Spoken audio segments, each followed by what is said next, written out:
to be desired. You offer no value to me. Should you serve me a subpar meal again, you will face the consequences of our separation. It is necessary to teach you a lesson. Be aware that if you continue with this negligence, your married life will come to an end. How dare you speak out against me? The next time you speak, I will present you with divorce papers. My spouse threatened me with divorce after every minor disagreement, so I decided to give them what they deserved. Greetings, my name is Maria. I am a 45-year-old homemaker and mother of 2 lovely children. Allow me to share my tale of retribution against my spouse Kevin, with whom I have been married for the past 2 decades. In the early days of our marriage, we were both joyful and carefree individuals. However, after the birth of our first child, Glenn, I left my job to become a full-time stay-at-home mother. 2 years later, we were blessed with our second child, Sam. They have since grown up and are currently attending college. I have dedicated all these years to my husband and children, managing the household and tending to their every need and desire. At times, I feel as though I have lost my sense of self. I have spent years striving to be the perfect wife and mother, but things have changed. Neither I nor Kevin were always like this. I was not always timid and lacking ambition, and Kevin was not always so rude and unkind. The early years of our marriage were filled with happiness, especially when our children were young. However, over time, things have changed. When we were young, I failed to notice the exact moment when things began to go downhill. I suppose it happened gradually. Kevin is a businessman, and he is usually preoccupied with his work. I didn't complain about it because he was providing for me and our children financially. Our kids attended top-notch schools, received the best education, enjoyed delicious meals, and went on luxurious vacations. So if I had to sacrifice Kevin's time in exchange for all of this, I considered it a fair trade-off. Kevin often missed important events in our children's lives, such as parent-teacher meetings, school annual days, and even their birthdays. I would console the kids by giving them the same reason I gave myself. Dad is busy with work, my dear, but don't worry, Mom is always here for you. Dad is always busy, he doesn't have time for us. He works tirelessly to provide us with comfort. Let's support him, all right? All right, Mom, you always take his side.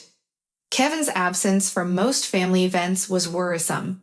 However, I did my best to fill the void so that the kids wouldn't be affected. On the other hand, Kevin's attitude towards me grew colder.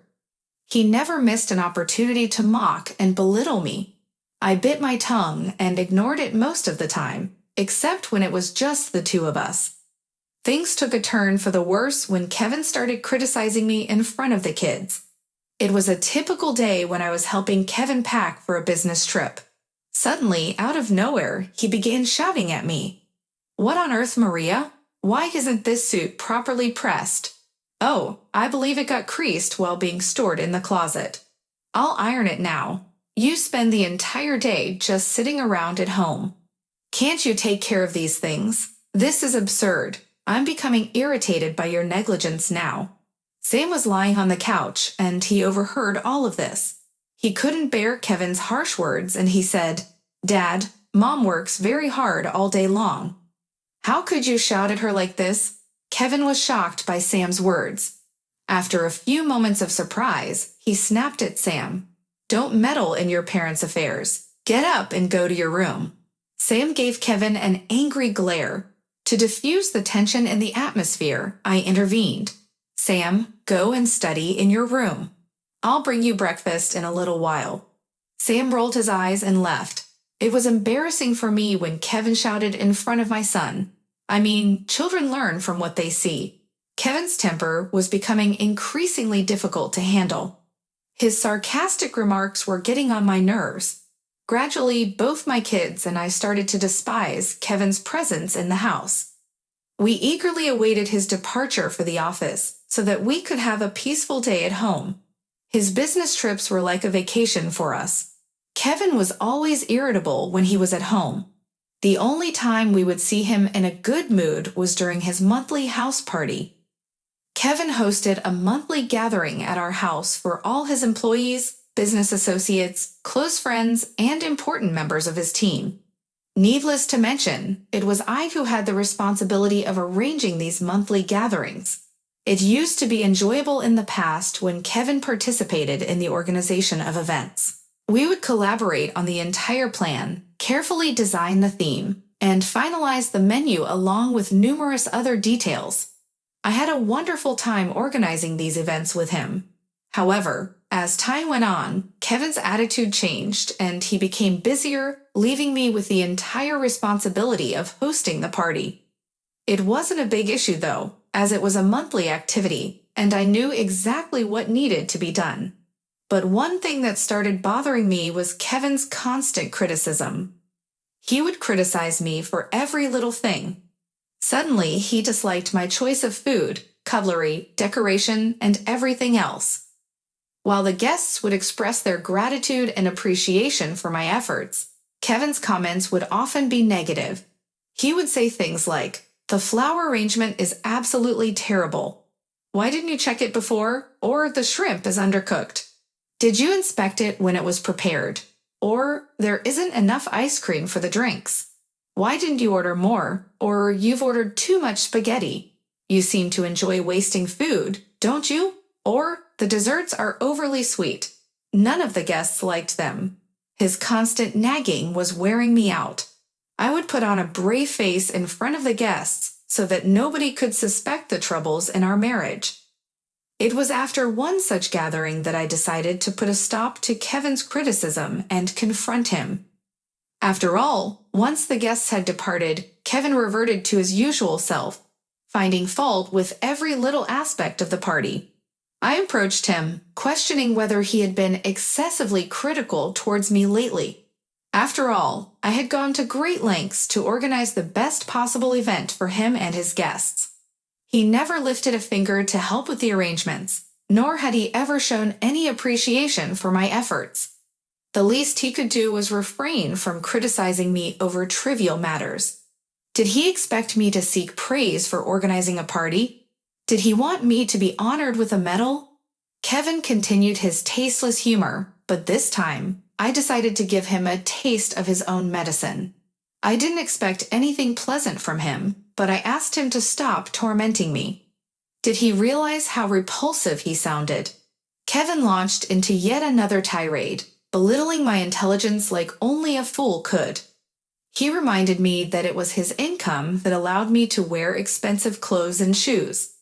According to him, I should be grateful for all of this. Kevin never missed an opportunity to tally up the favors he had done for me by providing food and clothing.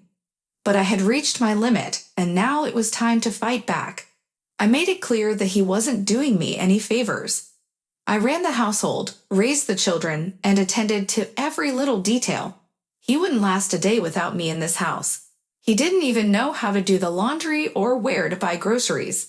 He didn't need to show gratitude, but he should at least stop picking at me all the time. The moment, "Do you consider this, doing foolish laundry and dishes, as employment?" There are ladies out there who can effortlessly handle both their job as well as their household. They are stunning, clever, and intelligent women. They are proficient in their job as well as flawless in domestic chores. What are you? A lethargic homemaker who spends her day watching TV on the sofa. Ah, it appears that you are too captivated by the working woman, aren't you? Kevin turned pale, as if he was caught red-handed. He lost his temper and yelled, "How dare you retort to me? The next time you speak, I will forcefully present divorce documents to your face." I was in disbelief. I didn't anticipate this. I resolved to put an end to Kevin's humiliation. I wanted to throw the divorce documents in his face and leave the marriage immediately. But I knew that my case is feeble. I had no evidence of Kevin's monstrous behavior. I decided to gather proof to expose Kevin's wicked side to everyone. I carefully planned everything. I was well aware of Kevin's daily routine and his triggers, so I decided to install hidden cameras in the living room and the dining area. The camera was installed within a few days, and I began with my plan. The plan was to provoke Kevin so that he would react and his misbehavior would be recorded. Kevin didn't require an extreme provocation. Even a 5-minute delay in breakfast could incite him to hurl insults at me. One morning, I intentionally took extra time to serve breakfast. Kevin desires his breakfast to hot food is served promptly as soon as the person sits at the table. They sat at the table together with the children. Where on earth is the breakfast? Just give me 5 minutes, my dear. In the meantime, please have the orange juice that is placed on the table. Just give me 5 minutes, my dear. In the meantime, please have the orange juice that is placed on the table. After 5 minutes, how much time does it take to prepare a simple breakfast? I am running late for work. It is almost ready. Give me 2 minutes. Forget about your breakfast. I do not have any time to sit and wait for it. I hurried from the kitchen and served the sandwiches. The sandwich was toasted a little more than usual. As soon as Kevin saw the sandwiches, he shouted, "The sandwich looks terrible. You are giving me overcooked food." I intentionally picked up the sandwich to show on the camera and said, "It is not burnt at all. It is just toasted for a minute longer. It is completely edible. Do not you dare talk back, you lazy, worthless person. You cannot even cook properly. You are useless to me. Next time you serve overcooked food to me, you will face the consequences of divorce." He took his bags and stormed out of the house. The kids and I rolled our eyes and enjoyed the sandwich peacefully. After a few days, it was time to record another piece of evidence. Kevin was getting ready for work, and he could not find his socks in the closet. He came out to the living room, shouting at the top of his voice, "Where are my socks? Why are they not in their usual place? I kept them in the other drawer along with a handkerchief." He frowned with frustration and returned to the chamber. Shortly after, he emerged once more, shouting, "There is only one pair of socks. What happened to the rest?" "Well, they're dirty. I forgot to send the soiled clothes to the laundry yesterday. I will do it today. Don't fret. How can you be so careless about your duties? You have only one responsibility, which is to manage the household, and you even slack in that, Kevin. There is a fresh pair of socks for today. I will clean the other pairs later. Why are you making such a fuss about it? It is not about the garments. It is about maintaining discipline." "Ah, why am I discussing discipline in front of an inept homemaker? Why are you always so unkind to me, Kevin? You need to be taught a lesson. Be aware that if you repeat this negligence, it will jeopardize our happy married life." Saying this, he forcefully shut the bedroom door, prepared for work, and left the house. Once he departed, I locked the room and retrieved the camera to review if everything was properly recorded. I documented various instances of such mistreatment and manipulation, which served as sufficient evidence of my dreadful marriage. Each time Kevin raised his voice at me, I desired to leave right then and there, but I restrained myself. I patiently awaited the monthly business party. I had planned a surprise for everyone. This time, I had gathered ample proof to support my divorce petition. However, I didn't want Kevin to have such an effortless escape. I wanted to embarrass him in the same manner he does to me. As the occasion was approaching, I meticulously planned for this significant day step by step. The event is arranged on the lawn outside our residence, and this time I ordered a large display setup. In the invitation email, I requested everyone to submit a concise video clip of themselves discussing their preferred expedition in life, which would be shown during the monthly gathering. These activities bring amusement to an event, and everyone, including Kevin, appreciated this concept. Yes, you correctly guessed it. I intend to showcase these recordings at his corporate celebration. It is essential for everyone in his company to be aware of Kevin's true nature. On the day of the occasion, after completing all the preparations, I went to my room to prepare for the final moment. It took me longer than usual to get ready. The guests began to arrive, and Kevin was standing alone on the lawn, welcoming the attendees. I knew this would provoke him. He stormed into the room where I was still getting ready and shouted at me, "What on earth? Who do you think you are? Are you a celebrity who requires so much time to prepare? No one is here to see your unattractive face and your unappealing makeup, so just leave and attend to the guests. I didn't get angry at all. Instead, I finally felt content that Kevin's true nature would soon be revealed. I will be there in 10 minutes. 10 minutes? I expect to see you outside within the next 5 minutes, or else you will face the consequences of divorce today. Certainly, if you are so desperate for a divorce, I will grant your wish tonight. What? What did you say? You'll divorce me? And who would provide for you? Who would cover the expenses for your clothing?